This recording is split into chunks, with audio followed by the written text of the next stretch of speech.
मुस्तकीम। हज़रात मोहतरम, हम तयम्मुम के मसाइल समाअत कर रहे थे।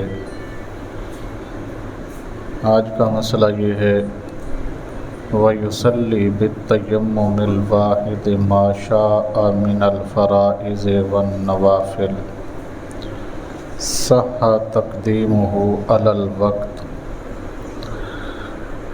कल आपने मसला समाअत फरमाया था कि जो इबादत करनी है उसी की नीयत से तयम्मुम किया जाए और सिर्फ़ वही इबादत कर सकता है, उसके अलावा दूसरी कोई इबादत करना चाहता है तो तयम्मुम दोबारा करेगा।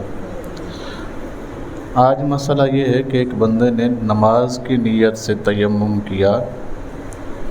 फरमाते हैं जिस बंदे ने नमाज की नीयत से तयम्मुम किया है, चाहे उसके साथ फ़र्ज़ पढ़े चाहे नफल पढ़े, इसे दोबारा तयम्मुम करने की ज़रूरत है। जो भी नमाज पढ़ेगा नमाज की नीयत से किए जाने वाले तयम्मुम से, चाहे उसके साथ फ़र्ज़ पढ़े, सुन्नतें पढ़े, वाजिब पढ़े या नफल पढ़े, एक ही तयम्मुम के साथ क्या है वो सारी चीज़ें दुरुस्त हो जाएंगी। शर्त क्या है कि नीयत किस चीज़ की हो?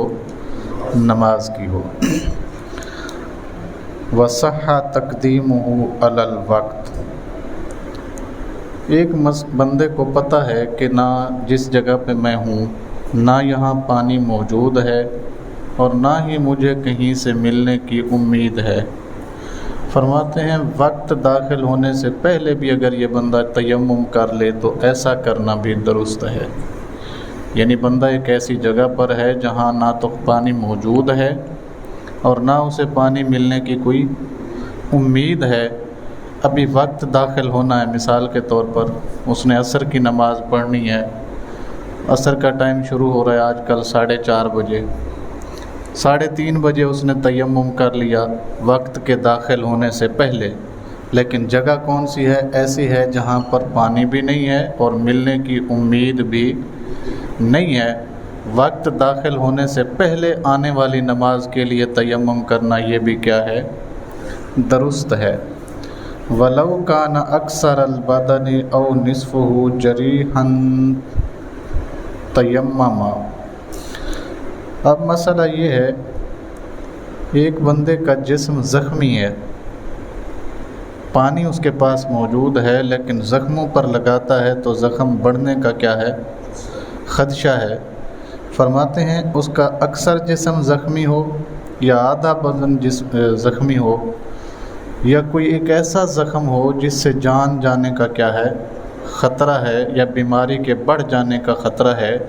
फरमाते हैं उस ज़ख्म की वजह से बंदा तयम्मुम कर सकता है। लेकिन ये फ़ैसला कौन करेगा? जो उस मर्ज़ का माहिर डॉक्टर है वो फ़ैसला करे। मुझे और आपको ये इजाज़त नहीं है कि हम ये ख़ुद से अज़्यूम कर लें कि हाँ जी हम तयम्मुम कर सकते हैं। यानी ज़ख्मों का जो माहिर डॉक्टर है वो कहेगा जी इसे पानी से क्या करना है? बचाना है। तो ऐसी सूरत हाल में हमारे लिए तयम्मुम करना दुरुस्त होगा। इसी तरह जनाब अगला मसला ये है कि किन चीज़ों से तयम्मुम टूट जाता है। फरमाते हैं वयनक़ुदुहु नाक़िदुल वुज़ूइ। तयम्मुम को वही चीज़ें तोड़ देंगी जो चीज़ें वज़ू को तोड़ देती हैं। तयम्मुम को वही चीज़ें तोड़ देंगी जो क्या करती हैं? वज़ू को तोड़ती हैं। लेकिन इसके ऊपर एक इजाफ़ा है, वो क्या है? नाक़िदुल वुज़ू वल क़ुदरत वल माइल काफ़ी। एक चीज़ का इजाफ़ा है, वो ये है कि तयम्मुम करने वाला जब इतना पानी देख ले जिसके साथ उसका वज़ू हो सकता है तो तयम्मुम ख़त्म हो जाएगा। तयम्मुम क्या हो जाएगा? क्यों हो जाएगा? इसलिए कि तयम्मुम वज़ू का खलीफा है, तयम्मुम वज़ू का नाइब है। अब चूँकि असल आ गया है तो नाइब की ज़रूरत नहीं रही है, इसलिए जैसे ही बंदे की नज़र पानी पे पड़ेगी तयम्मुम क्या हो जाएगा? वज़ू को तोड़ने वाली हर चीज़ तयम्मुम को तोड़ देगी। एक इजाफ़ा क्या है कि पानी नज़र आ जाएगा तो भी वज़ू क्या हो जाएगा? तो तयम्मुम ख़त्म हो जाएगा। इसी तरह ایک اور مسئلہ ہے، جس آدمی کے ہاتھ اور پاؤں کٹے ہوئے ہیں، اگر اس کا چہرہ بھی زخمی ہے تو وہ کیا کرے؟ ایک بندہ ایسا ہے جس کے ہاتھ بھی نہیں ہیں، پاؤں بھی نہیں ہیں، لیکن ہے مسلمان، نماز اس نے کیا کرنی ہے؟ پڑھنی ہے۔ اب ایسا بندہ کیا کرے؟ فرماتے ہیں ایسا بندہ معذور ہے، بغیر وضو کے نماز پڑھے۔ ایسا بندہ کیا ہے؟ وضو کے لیے آلہ کی ضرورت ہے، اور اس کے پاس آلہ ہے ہی نہیں ہے قدرتی طور پر، تو ایسا بندہ تیمم بھی نہ کرے، وضو بھی نہ کرے، بغیر وضو کے کیا کرے؟ ہاں، ہاتھ اور پاؤں کا نہ ہونا اس کی نماز کو نہیں روکے گا۔